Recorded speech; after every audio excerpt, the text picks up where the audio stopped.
क्या आप जानते हैं मलेशिया के जजीरा लंकावी में मौजूद सयाहती जगह मकाम मासूरी में दफन मासूरी कौन थी, जिससे मुतालिक पाकिस्तान टेलीविज़न ने मासूरी नामी एक ड्रामा भी नशर किया था। आज की इस वीडियो में मैं अरशद खान आस्तिक आपको मासूरी के हवाले से सारी तारीख पहली बार उर्दू ज़ुबान में बताऊंगा। वाज़ेह रहे कि मेरी इस रिसर्च से पहले किसी ने इंटरनेट पर उर्दू ज़ुबान में मासूरी से मुतालिक कोई रिसर्च नहीं की है।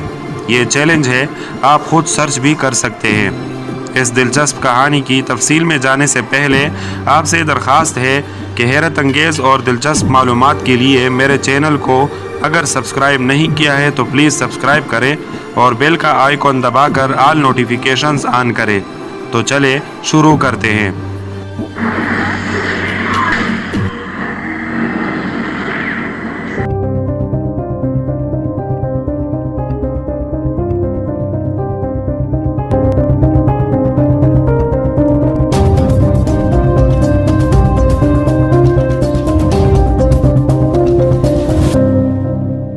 Welcome back. मासूरी बिन्त पंडक माया एक नौजवान लड़की थी जो कि 18वीं सदी में मौजूदा मलेशिया के इलाके कीड़ा के जजीरे पुलाव लंकावी में रहती थी। मकामी दास्तान गो के मुताबिक उन पर ज़िना का इल्ज़ाम लगा, जिसकी सज़ा में उन्हें कत्ल किया गया। उनकी कब्र मकाम मासूरी जजीरे की एक सयाहती जगह बन चुकी है।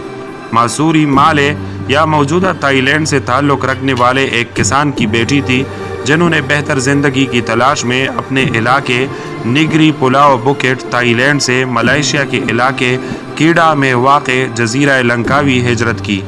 वो पूरे जजीरा लंकावी में खूबसूरत औरत थी। लंकावी के लोग चावल के खेत उगाया करते थे। जब सारी फसल पक जाती थी और काटी जाती थी तो इस मौके पर एक सालाना त्यौहार मनाया जाता था। इस त्यौहार के मौके पर गांव के लोग लजीज खाने बनाते और आपस में बांटते। रस्म था कि गांव के सरदार को भी दावत दी जाती थी। गांव का सरदार बादशाह वक्त का मुकर्रर करदा आदमी था, जिसे बादशाह ने दातुक सीरी पकरमाजाया का खिताब दिया था। सरदार का असल नाम पिनगोलो बताया जाता है। सरदार ने मासूरी की खूबसूरती का पहले सिर्फ सुना था और आज त्यौहार के मौके पर उसे अपनी आंखों से देख भी लिया। सरदार ने महसूस किया कि मासूरी सिर्फ जिस्मानी लिहाज से ही खूबसूरत नहीं थी, बल्कि अंदर से भी एक खूबसूरत औरत थी, यानी मिलनसार, मेहरबान और खुश अखलाक औरत थी। पूरे इलाके के लोगों का और फिर बिलखुसूस अपने शोहर सरदार साहिब का भी मासूरी से इतना मुतासिर होना सरदार की बीवी को शदीद नागवार गुजर रहा था और दिल ही दिल में वो मासूरी से शदीद हसद रखने लगी। सरदार अगरचे खुद तो शादीशुदा थे, इसलिए खुद तो मासूरी से शादी करना मुश्किल अम्र था, लेकिन सरदार ने ठान ली थी कि मासूरी को अपने ख़ानदान का हिस्सा ज़रूर बनाया जाएगा। सरदार की कोशिशों की वजह से बिल आखिर मासूरी की शादी सरदार के भाई वेंदारस से कराई गई। वेंदारस एक जंगजू थे। थोड़े ही अरसे बाद वेंदारस को बादशाह सलामत ने अपने वतन कीड़ा की तरफ से थाईलैंड के खिलाफ लड़ने के सिलसिले में मिशन पर भेज दिया। लिहाजा मासूरी अकेली ज़िंदगी गुजारने लगी। इसी दौरान मासूरी की एक परदेसी और अजनबी नौजवान सयाह और सौदागर दिराम बांग से बातचीत हो रही थी कि सरदार साहिब की बीवी ने देख लिया। गांव के सरदार की बीवी वैन माहोरा चूँकि मासूरी से जलती थी, लेकिन बज़ाहिर वो खुश अखलाकी से पेश आती थी, ताहम दिल ही दिल में ऐसा मौका ढूंढने की तलाश में थी कि जिस वजह से मासूरी सरदार और लोगों की नज़रों में गिर जाए। लिहाजा उसने बढ़ा चढ़ा कर ये बात फैलाना शुरू कर दी कि मासूरी एक बेवफा और ख़ाइन औरत है, जो कि अपने शोहर वेंदारस के वतन की खातिर जंग पर जाने की वजह से उनकी गैर मौजूदगी में गैर मर्द से नामुनासिब ताल्लुकात इस्तवार रखी हुई है।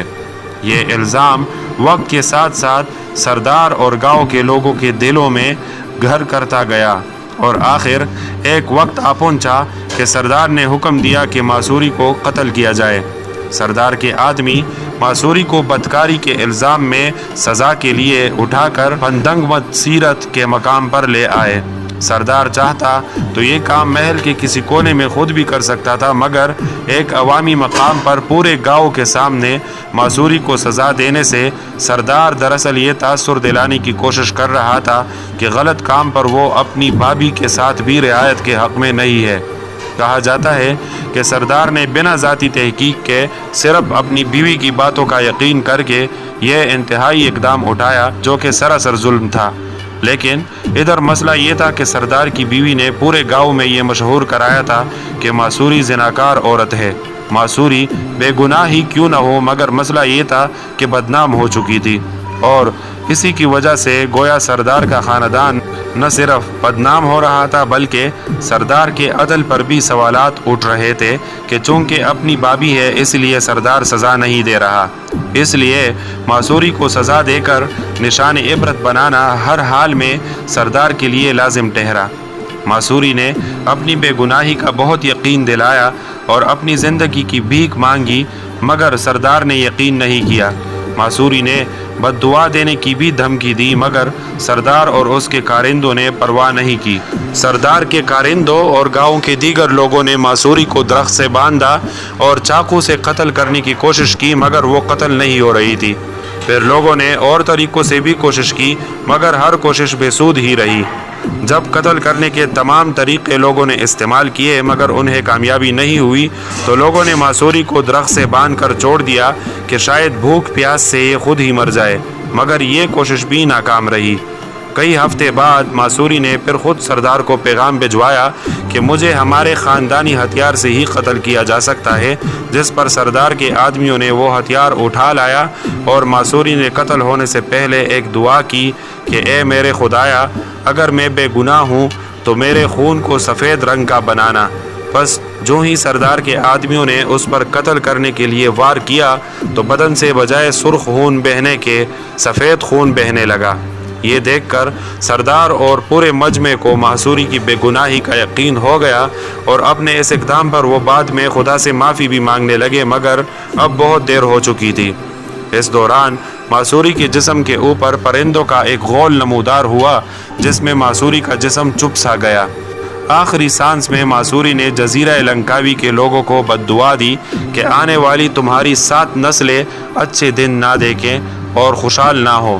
اس کے ساتھ ہی معصوری خالق حقیقی سے جا ملی۔ جب معصوری کا شوہر جنگ پر جا رہا تھا تو اس دوران معصوری شوہر سے حاملہ ہو چکی تھی اور قتل ہوتے وقت معصوری کا ایک بیٹا بھی تھا جس کا نام وین حاکم بتایا جاتا ہے، لیکن جو ہی معصوری قتل ہوئی تو معصوری کا خاندان اس بچے کو بھی ساتھ لے کر اپنے پرانے علاقے نیگری پولاؤ بکٹ تھائی لینڈ کی طرف واپس لوٹ آیا۔ جب معصوری کا شوہر واپس آیا اور اس نے اپنی بیوی اور متوقع بچے سے ملنا چاہا تو اسے سارے واقعے کا پتہ چلا۔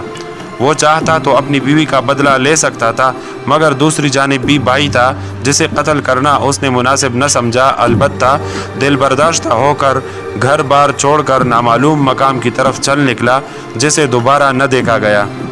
معصوری کی بد دعا کا نتیجہ تھا کہ یہ سلطنت تھائی لینڈ سے جاری اپنی لڑائی بری طرح ہار گئی اور تھائی لینڈ نے جلد ہی سلطنت پر قبضہ کر لیا۔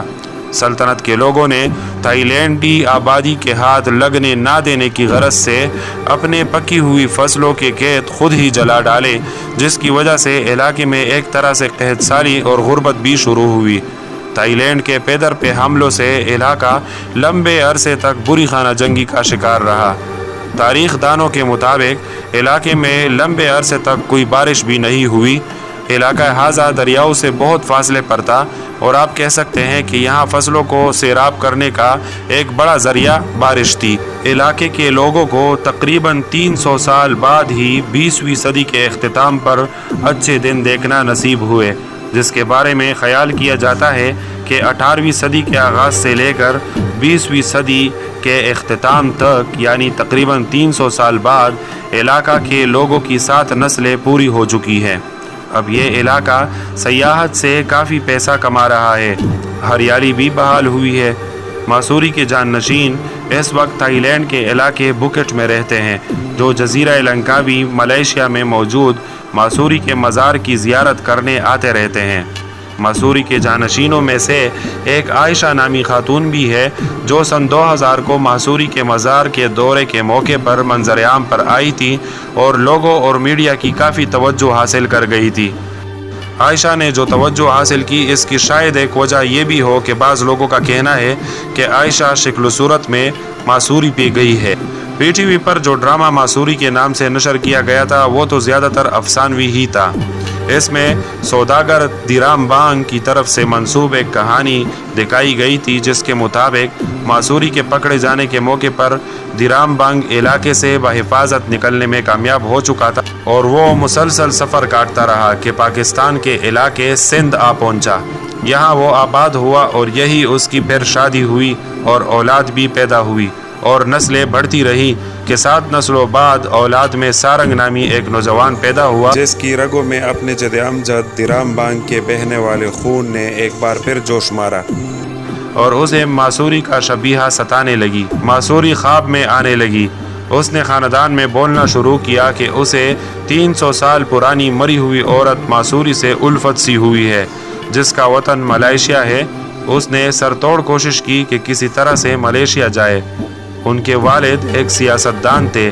कई बार मलेशिया के सफारतखाने से रब्ता करके सारंग का वीज़ा कैंसिल कराया, बहुत समझाया भी, दिमागी हालत दुरुस्त ना होने का इल्ज़ाम भी सारंग पर लगाया, मगर आखिरकार सारंग मलेशिया जाकर मकाम मासूरी पहुंचने में कामयाब हुआ जहां उसकी मासूरी की मौजूदा जानशीन आयशा से मुलाकात हुई और फिर ताल्लुक़ बना। अगर आपको वीडियो पसंद आई है तो इसे लाइक और दोस्तों के साथ शेयर ज़रूर कीजिएगा। मज़ीद दिलचस्प और मुनफरिद वीडियोज़ के लिए हमारे साथ जुड़े रहिए। अगली वीडियो तक के लिए अल्लाह हाफिज़।